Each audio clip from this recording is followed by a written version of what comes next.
Vamos falar sobre o senador que disse que a prisão de um ministro do STF se aproxima, se vizinha, se avizinha, né. Poxa, eu tô torcendo para isso aí. Eu tô torcendo demais para que isso seja verdade e a gente bote aí um careca atrás das grades, sei lá, um cabeludo, quem quer que seja, né. Então eu tô torcendo realmente, vamos falar sobre isso, que eu acho que é uma situação muito interessante. Aos colegas tempo, a gente tem tratado sempre a questão do crime organizado, na minha visão, da forma correta. Crime organizado não é o pobre preto armado na favela. O pobre O crime organizado não é o pobre, ou o branco, ou o pardo. Então, não sei por que ele falou preto, né? Porque o crime organizado não é a pessoa da favela. Esse não é o crime organizado. O crime organizado é governo. As pessoas precisam entender isso. Eu concordo com ele.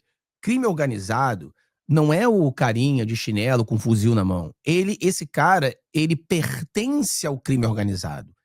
Mas quem tá por trás do crime organizado, ele não tá nem no Brasil, cara. Ele tá aqui na Flórida, no seu iate, são essa galera. É o cara que tá ali sentado na frente dele, é o cara de toga, é o presidente. Esses são as pessoas do crime organizado. preto armado na favela é um sintoma do crime organizado, é um Isso. sintoma da falência do Estado. O crime organizado é aquilo que a gente vê aqui em Brasília, infiltrado em gabinetes, em escritórios, em várias atuações. E aí eu me socorro da larga experiência que o senhor tem como magistrado, ex-presidente do Supremo Tribunal Federal, ministro de Estado, advogado muito bem relacionado. Nós temos pontos de infiltração muito claros, muito estabelecidos e notórios do crime organizado em relação aos poderes brasileiros e se dão essencialmente através do lobby e da advocacia, que vende acesso à advocacia no Brasil, em especial aqui na capital da República. Em parte, óbvio que eu não estou acusando a advocacia, mas em parte se sustenta na venda de acesso a gabinetes. Temos investigações em andamento seríssimas no Superior Tribunal de Justiça e a pergunta que ele encaminha é: que soluções nós temos para esse cenário? Seria o Código de Ética que o ministro Fachin novamente traz à tona como uma possibilidade? Foi rechaçado pelo ministro Barroso, que disse que os ministros não têm problemas de ética, então não precisam de Código de Ética. Obviamente não concordo com o ministro Barroso, embora seja uma pessoa muito, muito querida de todos nós, mas evidentemente não reflete a realidade. Querido de todos nós é o cacete. Porra, Barroso querido de quem? Pelo amor de Deus.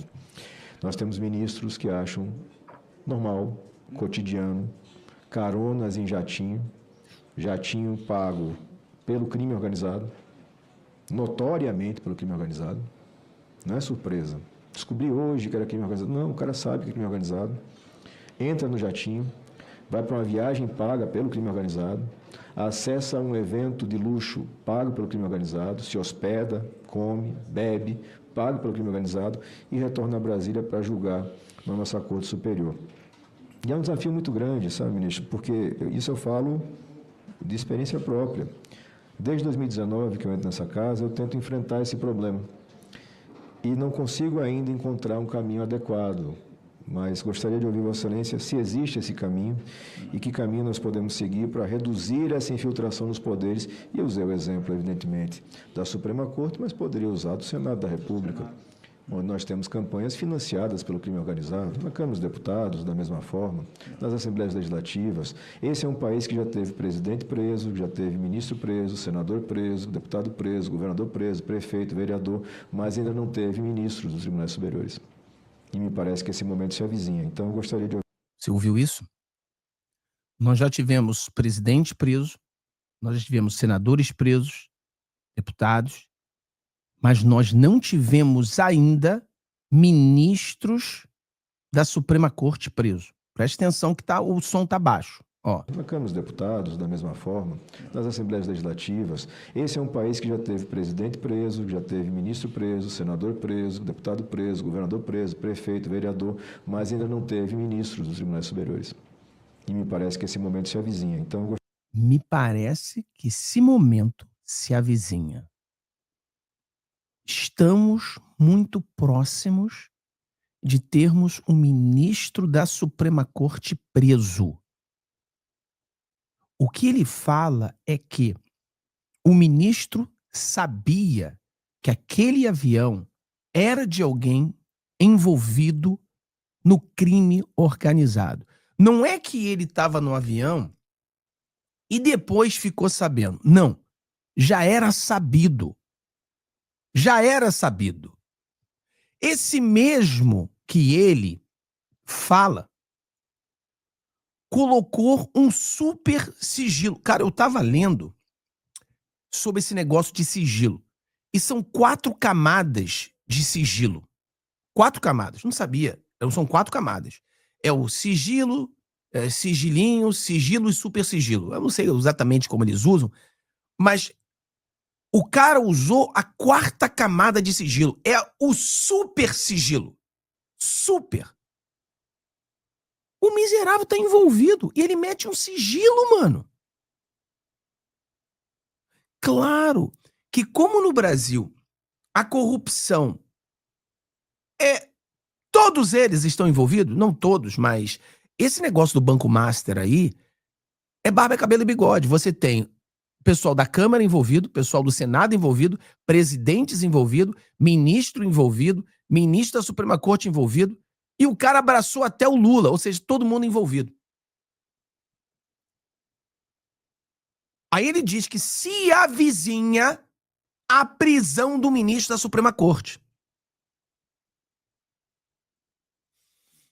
Eu quero acreditar que um ministro da Suprema Corte que está envolvido nesses crimes organizados. Por exemplo, alguém fez uma crítica comigo, falando comigo ontem sobre o Flávio.